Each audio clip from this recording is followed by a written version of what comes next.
¿Cómo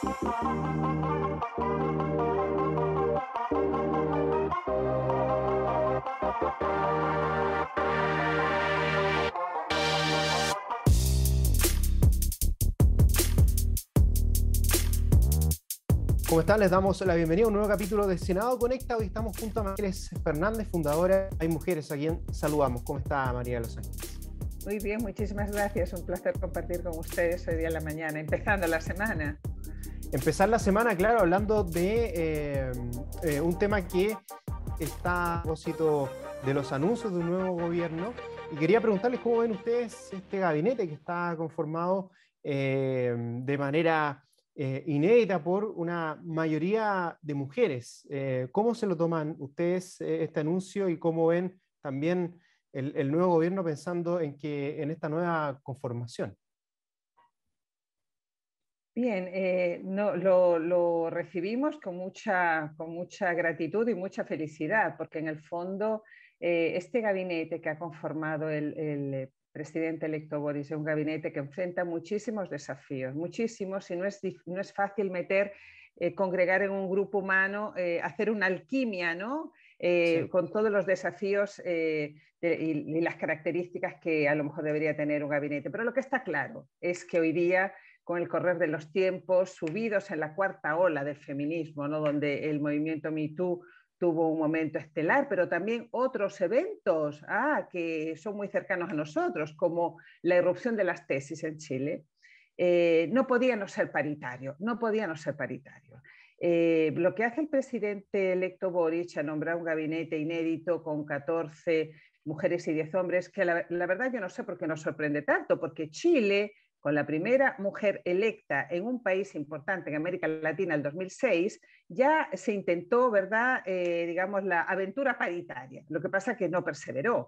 Lo que hace el presidente electo Boric es hacer una reconexión con un compromiso, y además lo que hace es armonizar esto con la conformación paritaria del mismo órgano constituyente. Ya se producía, era como demasiado evidente la asimetría, que ya hablaremos también que se produce asimetría con otros niveles de ejercicio del poder, como los poderes locales, donde apenas tenemos 13% de mujer alcaldesa. Y además lo que hace, Julio, es reconectar con la tendencia creciente en América Latina. En América Latina ya tenemos 6 países que tienen legislación completamente paritaria y con alternancia en las listas para las elecciones legislativas. Entonces, lo que hace el presidente electo Boris con esto es hacer es como si hubiéramos enchufado un cable que de repente se desconectó en su minuto, y ahora lo que hace es reconectar con mucha más razón. Estamos muy contentas y esperamos que esta señal desde el Poder Ejecutivo sirva como un acelerador para que en otras instituciones, por lo menos de poder político, las mujeres todavía están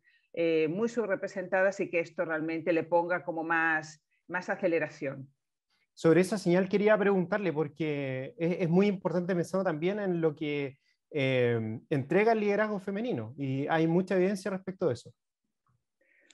Bueno, el liderazgo, hay muchísima evidencia acerca de la importancia o de lo que las mujeres traen a las organizaciones, a los grupos humanos cuando conducen, cuando toman decisiones. Yo no quiero entrar a decir aquí de manera muy parcial, porque soy mujer muy sesgada, que traemos cosas mejores, pero sí lo que está claro, y pensando en los desafíos que enfrenta Chile, que está como si fuera que todos los planetas se hubieran alineado, porque ya veníamos con el estallido social, ¿verdad?, del 18 de octubre de 2019, luego viene la pandemia que provoca una tremenda, digamos, crisis económica. Lo que trae el liderazgo femenino en términos de características es indispensable para enfrentar los desafíos del futuro. Y además lo vimos con la gestión de la pandemia, Julio, en el caso de algunos países donde muy tempranamente algunas mujeres, de las pocas que todavía son líderes o dirigen las primeras magistraturas de sus países, tomaron decisiones muy acertadas, como el caso de Jacinda Ardern, por poner un ejemplo. Hay varias más. Donde quizás volviendo a ver el gabinete, se va a ver una prueba bien importante de aquello, va a ser en el Ministerio del Interior, donde Isquia Siches va a tener ese rol de liderar el gabinete por un lado, y por el otro también el desafío de la seguridad pública, que si bien va a venir un nuevo ministerio, es un tema que en Chile y quedó muy de manifiesto, y yo creo que en el día a día queda muy de manifiesto, hay que abordarlo, pero que requiere también otra mirada. Una solución parece no va a venir por cómo se han venido haciendo las cosas hasta ahora. Totalmente, Julio. Yo creo que, bueno, todavía estamos en un momento, en una etapa de la historia donde las mujeres van alcanzando cotas y ocupando posiciones donde antes no habían ocupado. Y si bien Chile fue un país, por ejemplo, recuerdo a nuestros televidentes, muy también pionero, colocando a una mujer en defensa, creo que fue el primer país de América Latina, después vinieron otros países como Colombia, etcétera. Sí, un ministerio como Interior se permanecía como intocado, ¿no? Y básicamente con ciertas características muy propias de los hombres que los ocuparon. Ayer Pablo Escobar hablaba del Panzer, por ejemplo, para hacer un contraste Claro. con lo que puede traer. Ahora, yo creo que no hay tampoco que engañarse. Yo creo que la ministra Siches ayer hablaba de tener empatía, ¿no?, con las personas que viven en zonas particularmente azotadas cada vez que hay movilizaciones sociales, ¿no? Yo creo que el orden público, que es hoy una de las crisis que están en el epicentro de los desafíos que vive Chile, la crisis de orden público, es el fin mínimo de la política. No lo digo yo, lo dice Bobbio. Si tú no garantizas para una comunidad humana el orden público, un piso básico de orden público, tú no puedes esperar que esa comunidad logre satisfacer otras necesidades humanas. Sin orden público es muy difícil que venga todo lo demás. Entonces ella tiene un desafío importante y, como tú dices, yo creo que de repente hay que explorar otras vías, ¿no?, otros caminos, otras fórmulas, porque está claro que la fórmula, a lo mejor la fórmula punitiva per se, penalizadora, a lo mejor no da resultado. Bueno, yo creo que esto es un experimento. Nuevamente Chile es un país laboratorio en muchas cosas. Ya no hablemos de la Convención Constituyente en sí. Somos nuevamente un país laboratorio, que ha sido una característica casi estructural de Chile a lo largo de su historia reciente. Claro, hay desafíos ahí muy importantes y estos cambios van a venir y se van a probablemente encarnar en varios de las nuevas ministras que va a tener el gobierno a partir de marzo próximo. Llevándolo esto a la esfera más internacional, la mirada desde quizás otros países de América Latina o desde Europa, ¿cómo se están viendo también estos desafíos de cambio? Se siente que justamente en Europa hay mayores avances en estos temas o lo que viene desde Chile, porque usted ha destacado varios hitos que se han dado antes respecto de otros países de América Latina. Es algo que viene, digamos, muy pujante, pero que ya se está como, es como muchos dicen, bueno, no nos tiene que sorprender tampoco. Y eso es la verdad de las cosas. A ver, es que esto es bastante más ambiguo de lo que parece, porque las mujeres sentíamos, y yo creo que la humanidad en general, asistíamos a una especie de movimiento ascendente, ¿no?, en términos de reconocimiento de derechos, ¿no?, y de la emancipación de las mujeres, que además hoy día, Julio, hay en el mundo bastantes indicadores, además muy reconocidos y prestigiosos, para ir midiendo estos avances. Pensemos en el índice de brecha de género del Foro Económico Mundial, que antes de la pandemia nos dijo que quedaban 99,5 años para lograr la paridad de género.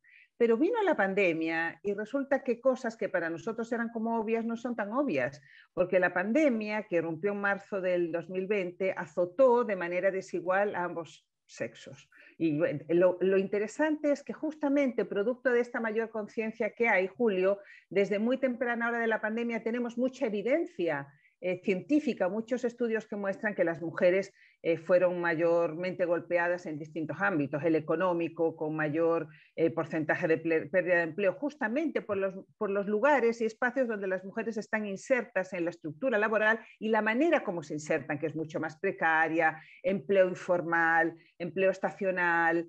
Y por otro lado, bueno, y esto fue una cosa increíble, porque independientemente del país y de las diferencias culturales, desde muy temprano se vio que se había visto un incremento de la violencia de género, ¿no?, por producto de los confinamientos. Entonces, claro, sentimos que vamos así como un avión que va ascendiendo y de repente vienen este tipo de fenómenos, este tipo de circunstancias que hacen, que ralentizan estos avances o directamente los pueden frenar. Fíjate que por eso es tan importante la señal que da gabinete del presidente, porque los organismos, a esos 9,5 años que faltaba para lograr la paridad de género a nivel mundial, en marzo del 2020, hoy día habría que añadir una generación, o sea, nos va a costar una generación más, 30 y tantos años más, lograr esa paridad de género. Por tanto, este tipo de decisiones y medidas, pues yo creo que van en la dirección correcta, porque no podemos quedarnos con los brazos cruzados y observar cómo este proceso y esta ruta o esta dinámica se ralentiza o directamente se estanca. Los Ángeles es un tema que queremos profundizar, pero vamos a ir a una pausa en Senado Conecta y ya estamos de regreso.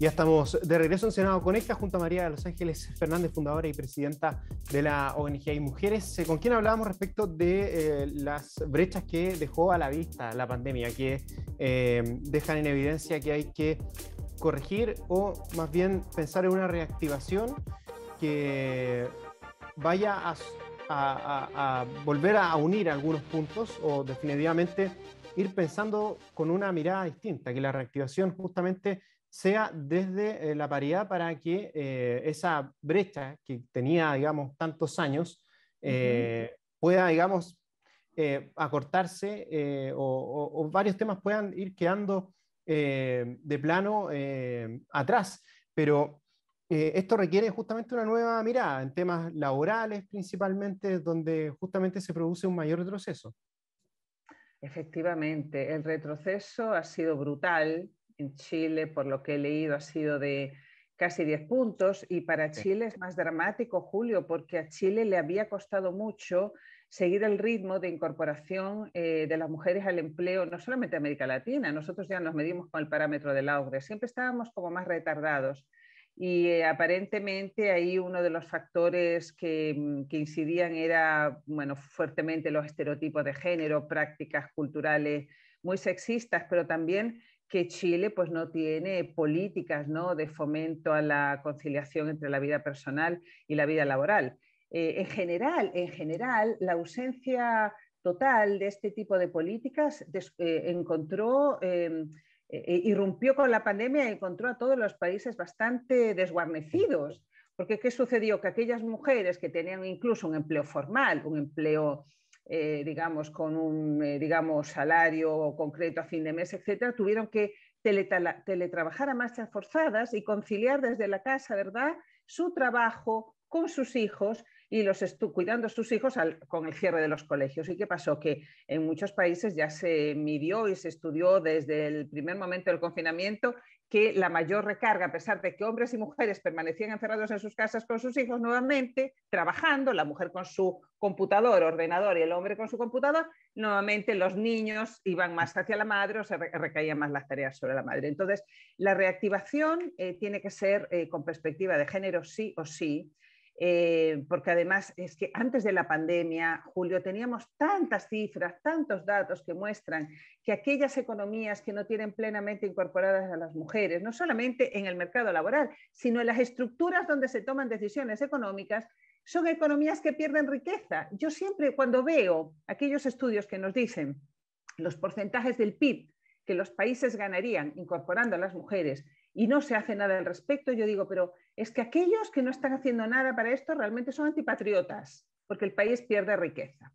Ahora bien, yo quiero conectar esto con una decisión que también me parece muy audaz, innovadora y muy necesaria, como es el hecho de que la ministra de la Mujer y Equidad de Género en Chile se incorpore al comité político. Lo encuentro brutal, de novedoso y de interesante y nuevamente lo escribí la fin de semana en el diario El País al respecto, coloca a Chile, lo sitúa, al igual que pasa con el órgano constitucional, con paridad, no, coloca un estándar muy alto, de manera que en el resto de América Latina, los mecanismos para la igualdad de la mujer, que son los ministerios de la igualdad o como se llame, pues ahora en muchos países van a decir, oye, pues nosotros también no deberíamos ser simplemente un ministerio sectorial, deberíamos ser un ministerio que sus preocupaciones, sus promesas, las demandas a las que busca atender estén colocadas en el corazón del gobierno. Y yo estoy convencida que es la única manera de garantizar la perspectiva transversal de género. Si no, no pasa la perspectiva. Yo trabajé en el segundo gobierno de la presidenta Bachelet, estuve a cargo de la primera unidad de género de SECPRES y yo me daba cuenta que era muy difícil el tema de la perspectiva transversal de género en el gobierno. Muy difícil. Así que yo creo que con el comité político, incluso con una mujer a la cabeza del gobierno, por eso que el comité político, con la presencia del Ministerio de la Mujer, va a ser un experimento interesante y en estos momentos más necesario que nunca. María de los Ángeles, se sabe poco respecto de a qué se quiere llegar o qué es lo que se quiere hacer, pero también se apuesta por reformular el cargo de primera dama. Sí. Ahí también hay otro desafío. ¿Cuál es la mirada que tiene usted respecto de aquello? Bueno, yo hace ratito que observo algo escribí al respecto, una columna, la tercera, cuando durante el segundo mandato del presidente Sebastián Piñera empezaron a generarse algunas críticas digamos, en el debate, surgieron críticas en el debate político acerca de las pretensiones de la primera dama de alguna manera agarrar para ella todo lo que tenía que ver con el adulto mayor. Y yo escribí sobre eso en el sentido de que en América Latina observábamos un fenómeno de primerdamismo, el primerdamismo latinoamericano, ¿no? Este rol que empiezan a cumplir las primeras damas en su papel de consortes, que al principio partió como una tarea más bien casi anecdótica, ¿no? Administrando funciones de tipo asistencial, adosadas a las presidencias de los países, pero que los estudios, ya hay bastante estudio al respecto, demuestran de que son mujeres que van ejerciendo una creciente influencia política y muchas de ellas después terminan desarrollando carreras políticas, como es el caso de la nueva presidenta de Honduras, que es la mujer del presidente Zelaya. Yo lo que creo es que para el objetivo de reformular el cargo en Chile que tiene Irina Karamanos me parece legítimo, me parece interesante, pero que tiene que pensar que ella no viene tabula rasa. Ya la presidenta Bachelet intentó reformularlo. Habría que hacer una evaluación de aquello. No voy a olvidar que puso en algún minuto a cargo de la dirección sociocultural de la manera a su propio hijo durante su segundo mandato. Y quizá esa decisión fue una decisión que no fue todo lo acertada posible a juicio de lo que pasó después, ¿no? De los sucesos que vinieron después, que no viene al caso mencionar. Pero también Irina Karamanos tiene que entender que muchas personas frente a su decisión se hacen preguntas legítimas, porque uno podría decirse, una mujer realmente feminista y que por casualidades de la vida le toca ser consorte o pareja en cualquier dimensión o grado de un hombre que asume la primera magistratura de un país, necesariamente tiene que asumir ese cargo y tiene que asumirlo para reformularlo. Porque si ella a lo mejor fuera verdaderamente feminista, dice, no, yo voy a seguir haciendo lo que hago con mi vida. Yo voy a seguir haciendo mis tareas, mi profesión, como siempre, porque voy a defender mi reducto personal, mi soberanía, mi espacio de soberanía profesional.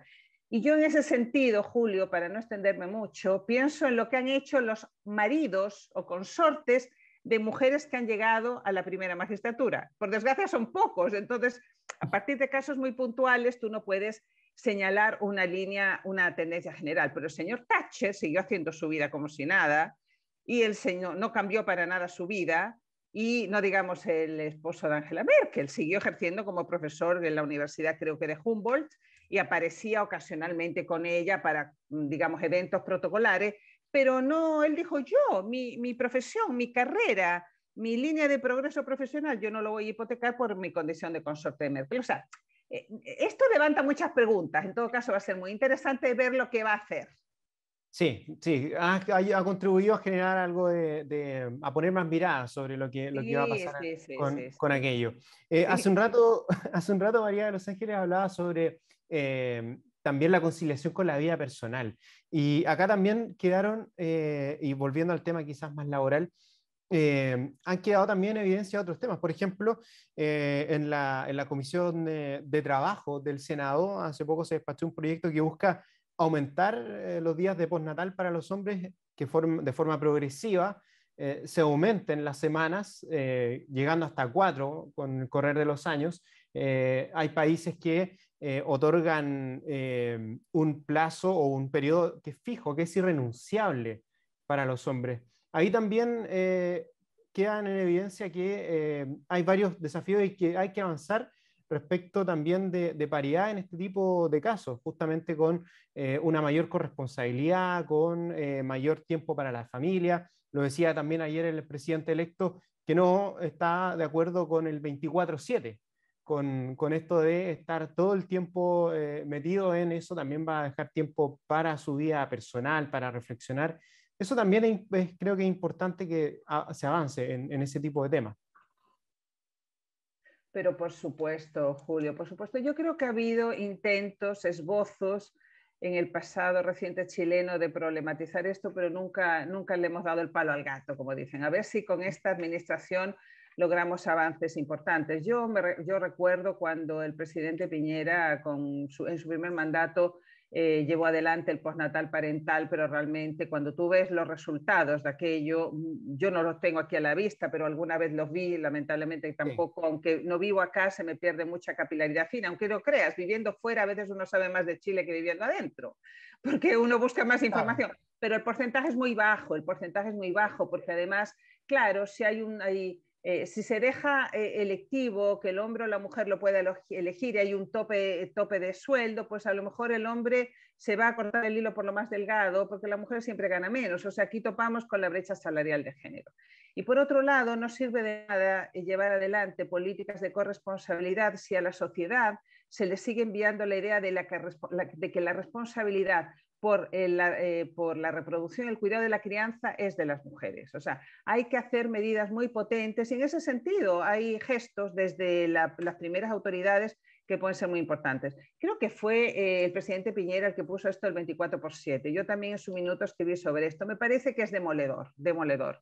Y tiene que ver además con esa visión que tiene la ciudadanía muy instalada de que la política es una actividad inclemente, una actividad que además desnaturaliza a las personas, pues Julio, las Claro. deshumaniza, ese 24/7, ese famoso dicho del ahora exministro, que pronto va a ser exministro Lamán, decir que a la política se entra sin llorar, que hay que entrar poco menos que con un escudo.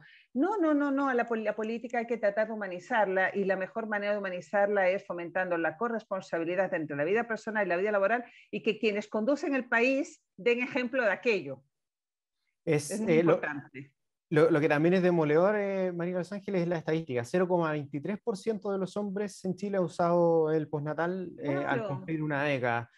Se ocupa poco y además, de hecho, dentro de la discusión en la propia Comisión de Trabajo, es que no es un derecho que los hombres tengan el acceso, digamos, al cuidado de un recién nacido. No es un No es un derecho, ¿no? derecho, es Al algo ser un... elegible que negocia la pareja Claro. aparentemente entre sí. Yo no recuerdo con detalle la ley, pero si tuviéramos que buscar, Julio, qué bueno que lo pones y lo traes a colación, si tuviéramos que buscar una de las políticas públicas más ineficientes en la última década, esa es una de ellas.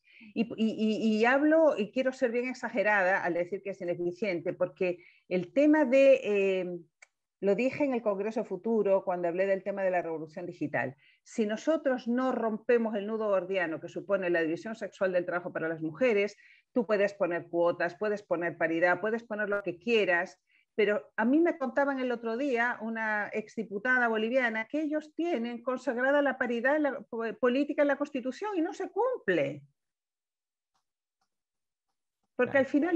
al final del día, bueno, o no, las mujeres no son nombradas, o muchas mujeres también dicen, decido no entrar en aquello porque ¿cómo concilio vida personal y vida laboral? ¿Cómo lo hago? Los hombres nunca enfrentan ese dilema, nunca lo enfrentan y esto es muy injusto. Ya lo vemos cuando hay campañas electorales, los periodistas no le preguntan a los hombres sobre estos dilemas, las mujeres son permanentemente acosadas con este tipo de preguntas, haciéndola sentir mal y haciéndola sentir culpable. Por eso me acuerdo yo siempre de una autora, creo, americana, Erika John, que decía, muéstrame una mujer que no sienta culpa y yo te mostraré un hombre. Es una frase muy fuerte. Claro.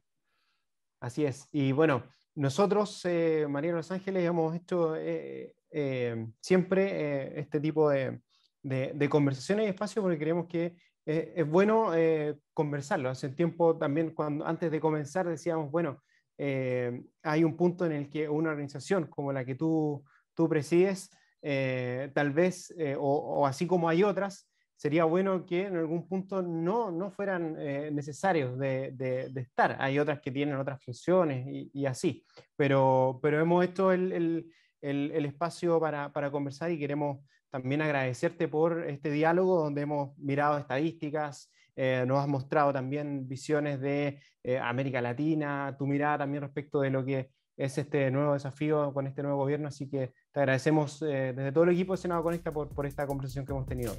La agradecida soy yo y aunque no vivo permanentemente en Chile, saben que me tienen a su disposición cuando quieran para conversar de estos otros temas en los cuales ustedes consideren que yo pueda hacer una contribución o un aporte. Siempre estoy muy bien, muchas gracias. Muy bien. Gracias por todo. Chao. Hasta luego. Y nosotros queremos invitarlos a que tanto este programa como los anteriores que hemos tenido en Senado Conecta puedan volver a revisarlos en nuestro canal de YouTube TV Senado Chile, también a que estén atentos a las redes sociales del Senado para más novedades sobre nuestro programa. Gracias por su compañía.